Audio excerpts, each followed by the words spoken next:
അസ്സലാമലൈക്കും വലൈക്കും അസ്സലാം വറഹ്മത്തുള്ളാഹി വബറകാതുഹു. ഞാൻ ഇന്നൊരു ബീഫ് കറിയാണ് ഉണ്ടാക്കുന്നത് കേട്ടോ. അതിന് ആവശ്യമായ സാധനമാണ്. ഞാൻ ബീഫ് എടുക്കണം കേട്ടോ. കേക്ക് വെച്ച കുറച്ചാണ് മസാലപ്പൊടി എല്ലാം ഇതിലിട്ടേക്കാണ് കേട്ടോ. അതിലിട്ടത് മുളകും പൊടി ഇട്ടിന്, മല്ലിപ്പൊടി ഇട്ടിന്, മഞ്ഞൾപ്പൊടി ഇട്ടിക്കണ്, ഗരം മസാലപ്പൊടി ഇട്ടിന്, കുരുമുളക് പൊടി ഇട്ടിന്, ഉലുവ ഇട്ടിക്കണ്, അതെല്ലാം ഇട്ടിട്ട് കേട്ടോ. ഇനി ഇതിലോട്ട് ഇഞ്ചി, വെളുത്തുള്ളി, കറിവേപ്പില ഇങ്ങനെ ഇട്ടുണ്ട് മിക്സ് ചെയ്യണം ഇനി നന്നായിട്ട് കേട്ടോ.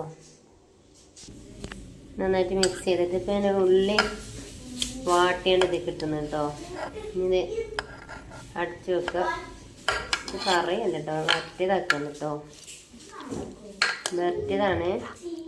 അപ്പം ഉള്ളി ഞാൻ വാട്ടേണ്ട ഇട്ടു.